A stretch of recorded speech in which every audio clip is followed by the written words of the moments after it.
Welcome back to NB Media and Content. In today's video, I'm going to take you on a tour of the ultimate performance ute, the all-new Ford Ranger Raptor. And it's one of the hottest cars on sale in Australia right now. Prices are going up from over $100,000. And what makes the Raptor unique, it's built using technology from racing trucks. So to find out if this is the ultimate performance ute, I'm going to take you on a tour of the exterior design, interior features, the bespoke calibration of the new powertrain and suspension setup, and then I'm going to drive it from Brisbane to Sydney, 1,000 kilometres, a test route so big it makes Australia look small. So let's get started with the review. And of course I'd like to thank City Ford in Alexandria for allowing me to film the all-new Ranger on site at their showroom. They have an exclusive range of Rangers in stock, including other models as well. Feel free to check them out in the description below. Moving on to the exterior colours, there are 6 to choose from. All but white will set you back $700. Moving on to the front design of the car, we have the C-clamp headlight design, similar to the F-150 trucks in America. They are matrix LEDs, so very good visibility at night. They have automatic high beam assist. We have LED fog lights at the bottom, and we have the unique Ford style radiator grille. The ground clearance is 272 millimeters, and for off-road you have this 2.3 millimeter thick steel bash plate, and also some recovery hooks on the bottom there. Moving on to the side, some design highlights. We've got some vents here, and on the bonnet we've got really strong metal Raptor kick plates with extended black wheel arches and zone lighting on the mirror, which is useful for off-road driving. You can get 17-inch alloy wheels with all-terrain tyres. However, these are the optional beadlock capable wheels. They look really fantastic, and as I mentioned, beadlock capable, more suited for off-road driving. Moving on to the rear design of the car, we have blind spot monitoring integrated into the LED tail lights. It has dual exhaust, however, the dual exhaust does delete the rear box step, which is on the standard Ford Ranger because of the big, large mufflers. We've also got a Raptor logo, darkened Ford badge, and Ranger embroidered into the tailgate. Okay, so the cabin design. This current generation Ranger has a class-leading interior according to all the Australian journalists. However, in the Raptor, it is a little bit more special with these orange highlights on the chairs, a Raptor logo there, and on the steering wheel, some orange highlights around the air conditioning vents, nice soft touch materials, and a leather wrapped performance steering wheel with these nice quality paddle shifters. And when you upgrade to the Raptor, you of course get this 12.4 inch display. And getting comfortable behind the wheel is not an issue. These are extremely comfortable leather wrapped chairs that can be electronically operated in 10 ways with the additional lumbar support. Both driver and passenger have heated seats, and the steering wheel has plenty of adjustment which you can do manually. Moving on to the infotainment. What is it? It's running Ford's Sync 4 system on this 12-inch portrait touchscreen. Very easy to use, very easy to navigate, super high res, and you do have over-the-air updates with smartphone mirroring.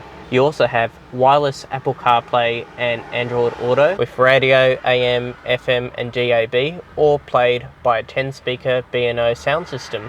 You can also download an app to remotely unlock your doors, locate your car, start the car, and check some of its information. And you also have this 360 camera, which you can shift through multi-angle views. Moving on to practicality, I have a large size bottle holder on the door, or I can just put it in these center cup holders here. For my mobile phone, I can just place it there, or on the wireless charging pad. I have a USB-A and USB-C port, as well as a 12-volt socket in this storage compartment in the center. I've got a large glove box with some more storage on the dashboard, or I can just place my phone in that hidden compartment there, and I have 2 cup holders coming out of the dashboard, so very practical for a dual cab ute. Moving on to the back seats, I've got grab handles to make it easier for me to climb in, and once you're inside I've got plenty of toe and knee room and headroom. We've got an armrest here, revealing 2 small cup holders and a large bottle holder in the doors. However, those small cup holders are quite tiny. I do have air conditioning vents at the back here with a USB-C and USB-A port. We've even got mat pockets, and overall it is very comfortable in the back here for a dual cab ute. You also have some more storage underneath the chairs. So if I pull that up, it reveals some space for the toolkit and some little holes to keep some items hidden. I can even pull this down if I wanted to. It reveals nothing, but it's nice to know you can lay this flat if you have some awkward objects you need to carry around. Okay, moving on to the tray. The tailgate is really light. It does fit a Euro size pallet, Ford say.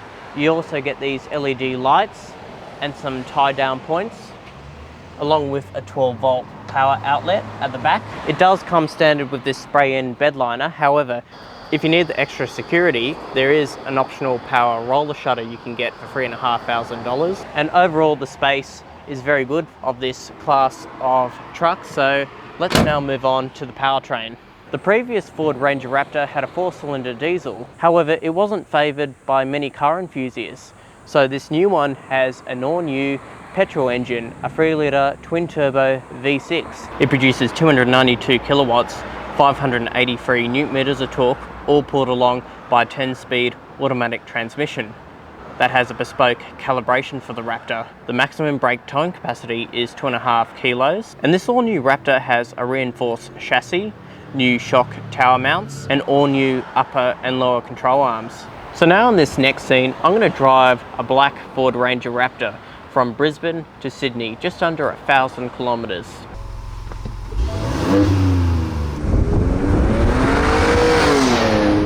To me, the Ranger Raptor feels very car-like on the freeway, and that's something you can't say about a Hilux because that crashes around a lot in the bumps.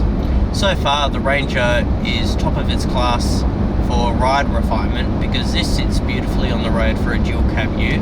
The seats are comfortable, I don't feel tired, the adaptive cruise control works really well. So what about fuel consumption? Well, I'm averaging 15.7 litres per 100, and from what I can see in real time just driving on the freeway, you will only get 500 in a tank. What you'd expect from a twin-turbo racing-derived dual cab ute. Shifted it down a few gears. It's a 10 speed.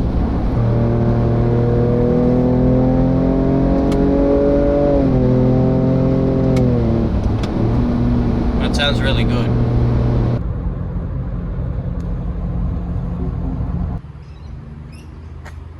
Okay, so I've just arrived in Sydney. So maybe let's start with fuel consumption. I've averaged about 500 to a tank, 13.2 litres per 100 kilometres. But apart from that, it was a fantastic drive. But I'd really recommend this car if you're in the countryside or planning to do some sporty off-roading. I'm now in Sydney on the tight roads. It does hog up the lane because of the wider track and the big tyres. If you want to drive normally in the city for work, you're really better off with a Ranger Sport or Wild Track.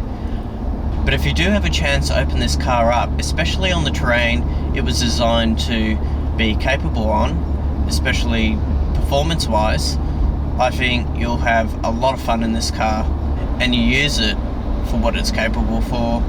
I think it's a fantastic car overall. So what do I think overall of the Ford Ranger Raptor? It's hugely capable off-road and very fast with sharp brakes and handling. I think it is fantastic as a performance ute. However, everyday use you're better off with the Wild Track or the Ranger Sport. So if you like this film, please subscribe, like, share your feedback in the comments below, and I'll see you in the next video.